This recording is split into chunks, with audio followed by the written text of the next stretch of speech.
Mulai dari kritikan Gary Neville buat Florian Wirtz, Lamine Yamal yang mengunjungi dokter spesialis Belgia, Rodrigo yang udah gak tahan karena jadi cadangan terus, Roberto Mancini kembali melatih, Robert Lewandowski yang kabarnya ingin stay di Barca, Messi yang kembali mengunjungi rumahnya Camp Nou, hingga tim nasional Prancis yang selalu jadi sorotan. I'm gonna love you.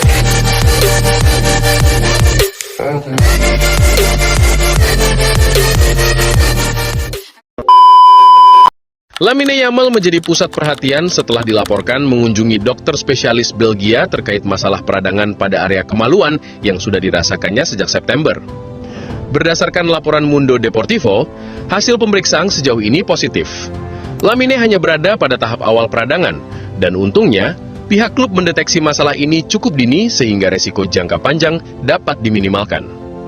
Meski kondisinya masih harus dikelola secara hati-hati, Yamal justru tetap tampil tajam dengan mencetak 3 gol dalam 3 laga terakhir, menunjukkan bahwa performanya masih terjaga di tengah masalah fisiknya.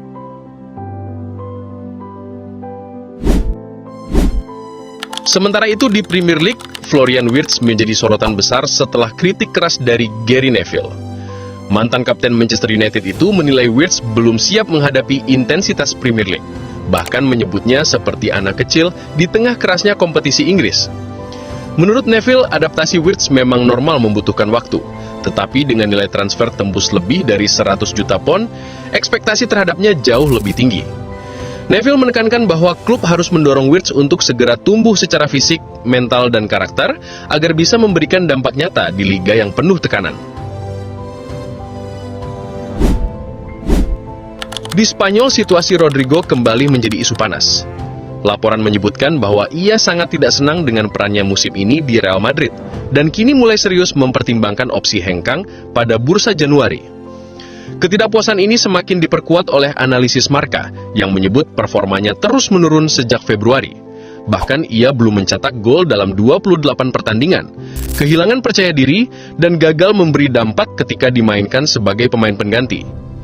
Kondisi ini memunculkan pertanyaan mengapa Carlo Ancelotti atau Xabi Alonso tidak memberi kesempatan lebih kepada Gonzalo Garcia yang justru sedang berprestasi. Di sisi lain dari Asia Barat muncul kabar besar terkait Roberto Mancini. Mantan pelatih Italia itu telah menerima proposal lisan dari Al Sadd dan siap menandatangani kontrak jangka panjang dengan opsi keluar pada musim panas 2026. Proses administrasi sedang difinalisasi, dan kedua pihak berharap penandatanganan resmi bisa berjalan cepat. Untuk Barcelona, satu kabar positif datang dari Robert Lewandowski. Meski banyak rumor beredar mengenai potensi kepindahannya pada Januari, sang striker menegaskan bahwa ia tidak memiliki rencana untuk meninggalkan Camp Nou. Lewandowski bersikeras ingin menuntaskan musim ini dan tetap menghormati kontraknya hingga selesai pada 2026. Di usia 37 tahun, profesionalisme dan pengaruhnya di ruang ganti masih dianggap vital bagi stabilitas proyek Xavi.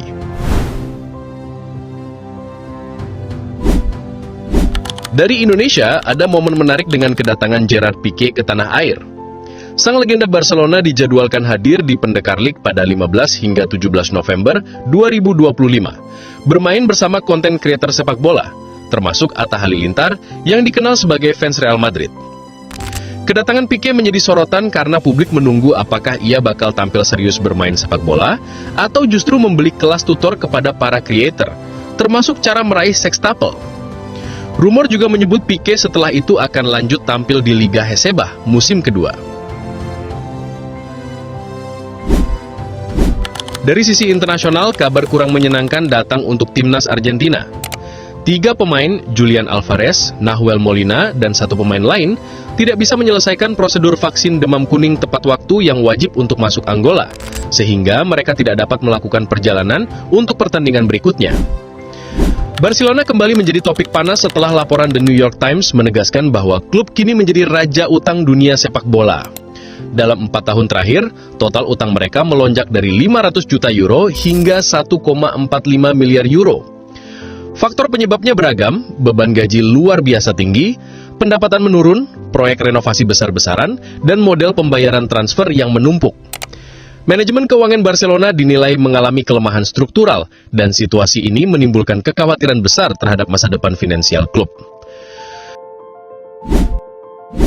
Momen lain yang bikin heboh, Messi dilaporkan datang diam-diam ke Camp Nou tanpa pemberitahuan kepada pihak klub. Kejadian ini kabarnya berlangsung spontan dan membuat staf keamanan terkejut ketika sosok terbaik dunia itu tiba-tiba muncul dan minta masuk. Banyak yang menganggap momen ini sebagai kejutan besar bagi fans maupun manajemen Barcelona. Tim nasional Prancis juga masuk sorotan karena Didier Deschamps kembali memanggil N'Golo Kante untuk kualifikasi Piala Dunia 2026 melawan Ukraina dan Azerbaijan. Kante yang kini bermain di Arab Saudi tetap mempertahankan gaya hidup sederhana, datang memakai mobil tim, berpakaian seadanya, dan menunjukkan kepribadian humble seperti yang dikenal publik. Kembalinya Kante menjadi momen sentimental bagi fans sepak bola. Di tempat lain, Fede Valdes dipastikan mengalami cedera motor semi-membran kaki kanan dan tidak akan membela Uruguay. Ia akan dipulangkan untuk fokus mempersiapkan laga bersama Elche. Sedangkan Gonzalo Garcia terus mengukir prestasi dengan meraih 2 penghargaan musim lalu, yaitu pemain terbaik Primera Federation 2 dan pencetak gol terbanyak. Timnas Prancis kembali jadi pembicaraan, kali ini karena gaya fashion pemainnya yang selalu menjadi tren saat masuk jeda internasional. Para pemain seperti Jules Koundé tampil dengan gaya yang modis, sampai-sampai publik menyebut kedatangan mereka seperti runway singkat. Budaya ini kini menjadi ciri khas yang membedakan tim Prancis dari negara lain. Dari tanah air, sejarah kelam timnas Indonesia kembali terulang untuk pertama kalinya dalam 1 dekade. Tidak ada pemanggilan skuad senior untuk FIFA Matchday. PSSI menjelaskan keputusan ini diambil karena belum ada pelatih tetap untuk tim senior, sehingga federasi memilih fokus pada timnas U23 untuk persiapan SEA Games 2025. Erick Thohir menekankan bahwa tidak ada alasan untuk tergesa-gesa tanpa pelatih pasti, sekaligus mengingatkan bahwa pembangunan jangka panjang lebih penting dari agenda sesaat.